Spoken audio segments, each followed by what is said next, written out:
In celebration of his 30th anniversary, we're going to talk about Get a Grip by Aerosmith and pose the question, was it really that good? Get a Grip was Aerosmith's best-selling album of all time. It sold over 20 million copies. It's also their first #1 album in the United States and tied with Pump being their second best album in the US. There were 2 songs on this album that won Grammy Awards, and there were 3 singles called Crying, Crazy, and Amazing, which all reached at least the top 25 in the Billboard singles charts. So let me pose the question, was it really that good? So let me know in the comments if this is an album that you go back to often. Despite high sales, the critics were not overly enthusiastic about it on average. They got about like 3 out of 5 stars. So I'm going to read one review I found on allmusic.com, a reviewer who gave it a 2.5 out of 5. So he says, this album marks the beginning of a long, steady, and very painful decline of a once fabulous band. Why?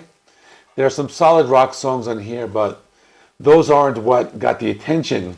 Living on the Edge tanked as a single, and what saved this album from the trash bin was a trio of ballads. From this point on, the band would become a parody of what it once stood for. The singles in the future were almost all ballads. Grab it and sort it through. So that's going to be one of my points that I talk about on this video a lot. How they use like those 3 ballads to kind of like make this a very popular album. So they kind of rode on the coattails of those 3 ballads. So let me also mention before the next point that the album had a lot of like collaborations from outside band members, something that I will talk about more in detail in the second part. But they included Desmond Child, Jim Vallance, Mark Hudson, Richie Supa, Taylor Rhodes, Jack Blades, Tommy Shaw, Lenny Kravitz, and there were a couple more. Let me now talk about some of the strengths and weaknesses of the album.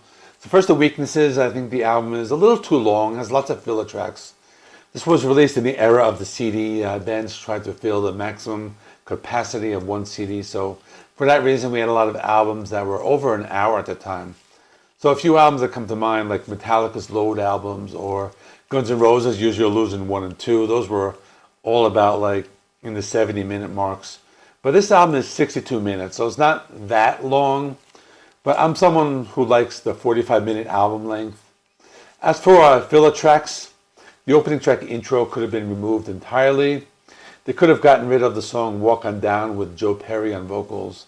That was okay, but I think Joe could have just saved it for one of his solo albums. They could have gotten rid of 2 of the 3 ballads, I would say, Crying, Amazing, Crazy. I think just pick one and stick with it. They're all the same songs with different lyrics anyway. Also, the album does not feel like a true Aerosmith album. This album had a lot of outside songwriters, like I was saying. So let's take, for example, if we look back at Toys in the Attic, notwithstanding the cover song, a big 10-inch record, all songs were written by the band. So, for example, Toys in the Attic was written by Steven Tyler and Joe Perry. Uncle Salty was written by Steven Tyler and Tom Hamilton. The exception would be You See Me Crying, which was written by Steven Tyler and Don Solomon. But let's look at the album Rocks now. All songs were written by the band. There's no covers, no outside writers. Even let's look at Pump, an album I consider to be one of the best. It did have a few outside songwriters, but it sounded more like a band effort. I think the majority of the songs were written by the band. Now with Get a Grip, almost all songs were collaborations. The exception being Fever, written by Tyler and Perry, and Walk On Down, which I mentioned before, which is more of a Joe Perry solo track. All the other songs had like big songwriters, mostly Desmond Child and Jim Vallance. Now let's talk about some of its strengths. There are some killer tracks in the album. Eat the Rich has one of my favorite Aerosmith guitar solos of all time. Fever is a great song and has that classic Aerosmith sound. Living on the Edge was also great. It had a sound similar to songs on Pump, and that's an album I love. I'd also say Flesh and Shut Up and Dance are also really good tracks. Another positive thing about the album is that it kept classic rock and glam metal alive during a time when grunge and alternative was in the forefront. I think this was in part to having the 3 power ballads on the radio and MTV, a time when music videos were just as popular as TV shows. The 3 videos for Crying, Amazing, and Crazy just catapulted the careers of Alicia Silverstone and Liv Tyler. Despite all that, I think the album has aged pretty well. I still enjoy many of the songs in the album, and I think it's pretty good. So let me go to the conclusion.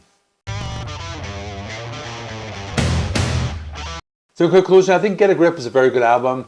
I don't think it's one of the best. I don't know where I would rank it. It's definitely their last good album. I think everything released after this album was not as good as this album, but not even as close as anything from the early 70s period. I think the point I'm trying to make is a best-selling album is not necessarily their best album. For me, I think Aerosmith was at their peak from their debut up to Draw the Line. I think the quality started to go down a little bit, but that was due to substance abuse. They do have some underrated albums from the early 80s like Rockin' a Hard Place. I always thought that was a pretty good one. They made their comeback with Permanent Vacation. I thought that was good, not great. I would say Pump is my favorite from that period.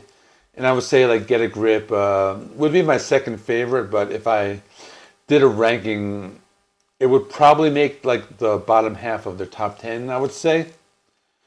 But I don't know, it's interesting to look back on this album. We see how it stands the test of time. So with that being said, it's a good album. I would just trim off a few songs, maybe get rid of 2 of the 3 ballads, get rid of the Joe Perry song. It would be a much better album. So that's all. Check out my classic album review of Rocks. I'll link that right there. I'm going to talk about that album in detail, and thanks for watching. See you in the next one.